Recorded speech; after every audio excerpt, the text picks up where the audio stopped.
Plano de leitura da Bíblia da Igreja Cristã Pagiel. Hoje estamos no dia 111 e a nossa leitura é no livro de Atos 22, Josué 21 e Salmos 111. Atos 22. Irmãos e pais, ouçam agora a minha defesa. Quando ouviram que lhes falava em aramaico, ficaram em absoluto silêncio. Então Paulo disse: Sou judeu, nascido em Tarso da Cilícia, mas criado nesta cidade.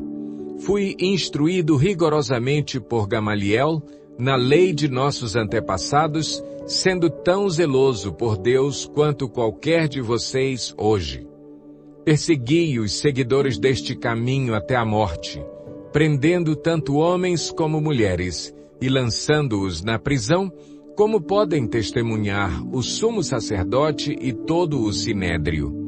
Dele cheguei a obter cartas para seus irmãos em Damasco e fui até lá, a fim de trazer essas pessoas a Jerusalém como prisioneiras, para serem punidas. Por volta do meio-dia, eu me aproximava de Damasco, quando, de repente, uma forte luz vinda do céu brilhou ao meu redor.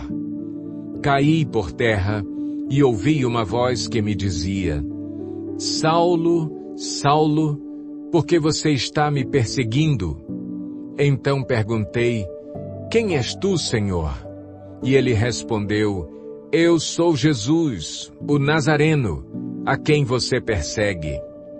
Os que me acompanhavam viram a luz, mas não entenderam a voz daquele que falava comigo.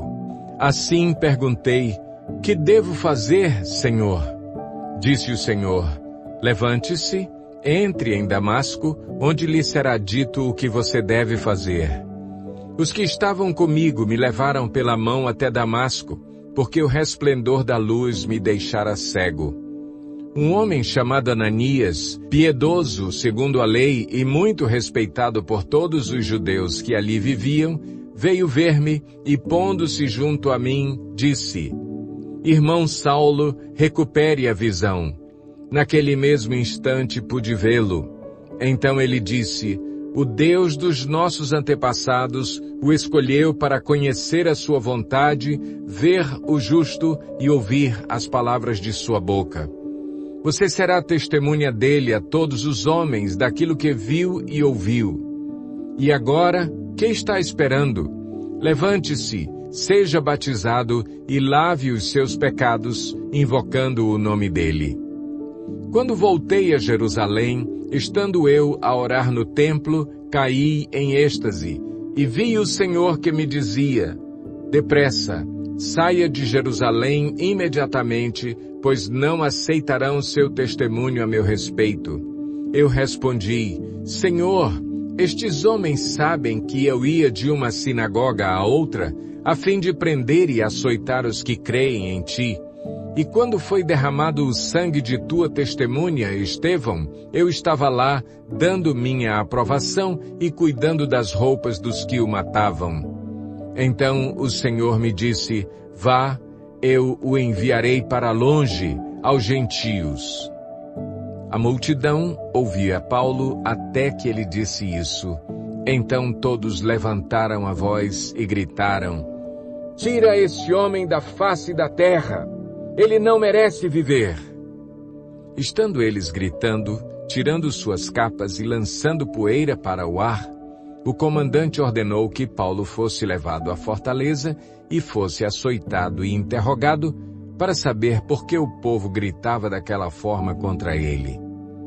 Enquanto o amarravam a fim de açoitá-lo, Paulo disse ao centurião que ali estava: Vocês têm o direito de açoitar um cidadão romano sem que ele tenha sido condenado?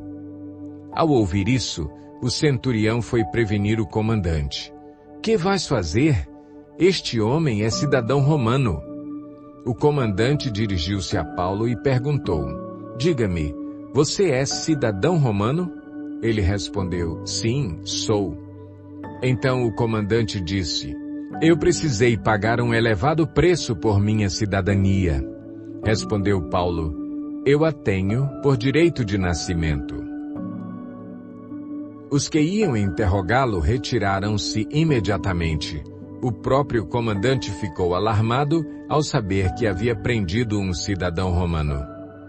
No dia seguinte, visto que o comandante queria descobrir exatamente por que Paulo estava sendo acusado pelos judeus, libertou-o e ordenou que se reunissem os chefes dos sacerdotes e todo o sinédrio.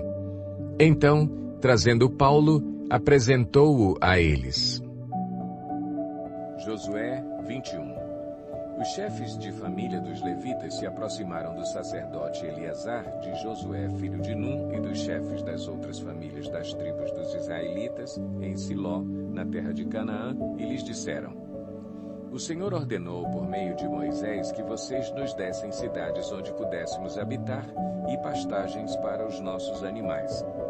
Por isso, de acordo com a ordem do Senhor, os israelitas deram da sua própria herança as seguintes cidades com suas pastagens aos levitas. A sorte saiu primeiro para os coatitas, clã por clã. Os levitas, que eram descendentes do sacerdote Arão, receberam 13 cidades das tribos de Judá, de Simeão e de Benjamim. Os outros descendentes de Coate receberam 10 cidades dos clãs das tribos de Efraim e de Dan, e da metade da tribo de Manassés. Os descendentes de Gerson receberam 13 cidades dos clãs das tribos de Issacar, de Azer e de Naftali, e da metade da tribo de Manassés estabelecida em Bazã. Os descendentes de Merari, clã por clã, receberam 12 cidades das tribos de Ruben, de Gade e de Zebulon. Dessa maneira, os israelitas deram aos levitas essas cidades com suas pastagens, como o Senhor tinha ordenado por meio de Moisés. Das tribos de Judá e de Simeão, os israelitas deram as seguintes cidades indicadas nominalmente.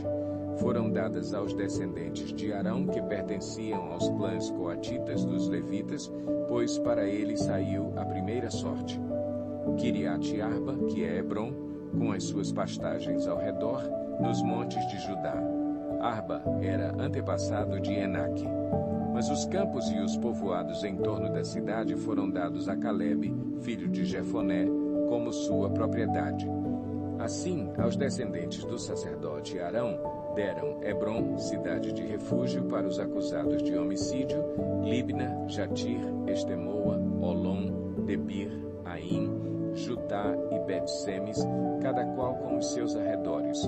Foram 9 cidades dadas por essas duas tribos. Da tribo de Benjamim, deram-lhes Gibeon, Geba, Anatote e Almon, cada qual com os seus arredores. Eram 4 cidades. Todas as cidades dadas aos sacerdotes descendentes de Arão foram 13, cada qual com os seus arredores. Os outros clãs coatitas dos levitas receberam cidades da tribo de Efraim. Nos montes de Efraim receberam Siquém, cidade de refúgio para os acusados de homicídio, Gezer, Kibzaim e Bet-Oron, cada qual com os seus arredores. Foram 4 cidades. Também da tribo de Dan receberam Elteque, Gibeton, Aijalon e Gat-Rimon, cada qual com os seus arredores. Foram 4 cidades. Da meia tribo de Manassés receberam Taanaque e Gat-Rimon, cada qual com os seus arredores. Foram 2 cidades. Todas essas 10 cidades e seus arredores foram dadas aos outros clãs coatitas. Os clãs levitas, gersonitas, receberam da metade da tribo de Manassés. Golã, em Bazã, cidade de refúgio para os acusados de homicídio, e Beesterá, cada qual com os seus arredores. Foram 2 cidades. Receberam da tribo de Issacar, Quizion, Daberate, Jarmute e Enganim, cada qual com os seus arredores. Foram 4 cidades. Receberam da tribo de Azer, Mizal, Abdon, Elcate e Reobe, cada qual com os seus arredores. Foram 4 cidades.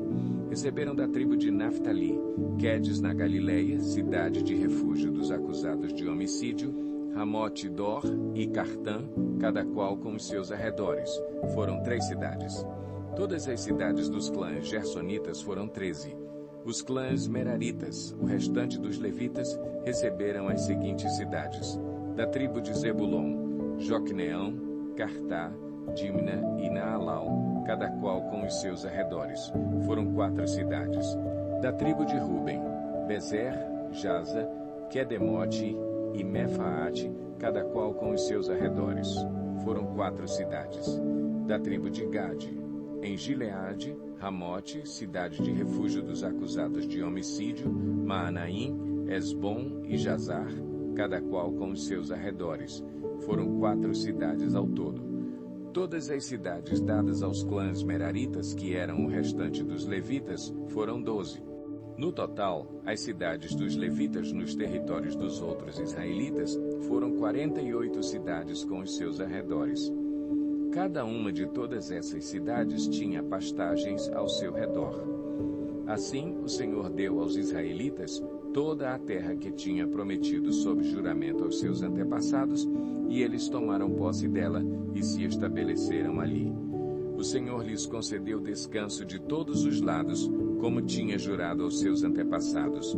Nenhum dos seus inimigos pôde resistir-lhes, pois o Senhor entregou todos eles em suas mãos. De todas as boas promessas do Senhor à nação de Israel, nenhuma delas falhou, todas se cumpriram. Salmo 111. Aleluia! Darei graças ao Senhor de todo o coração, na reunião da congregação dos justos. Grandes são as obras do Senhor, nelas meditam todos os que as apreciam. Os seus feitos manifestam majestade e esplendor, e a sua justiça dura para sempre. Ele fez proclamar as suas maravilhas. O Senhor é misericordioso e compassivo. Deu alimento aos que o temiam, pois sempre se lembra de sua aliança. Mostrou ao seu povo os seus feitos poderosos, dando-lhe as terras das nações. As obras das suas mãos são fiéis e justas. Todos os seus preceitos merecem confiança. Estão firmes para sempre, estabelecidos com fidelidade e retidão. Ele trouxe redenção ao seu povo e firmou a sua aliança para sempre. Santo e temível é o seu nome. O temor do Senhor é o princípio da sabedoria. Todos os que cumprem os seus preceitos revelam bom senso. Ele será louvado para sempre.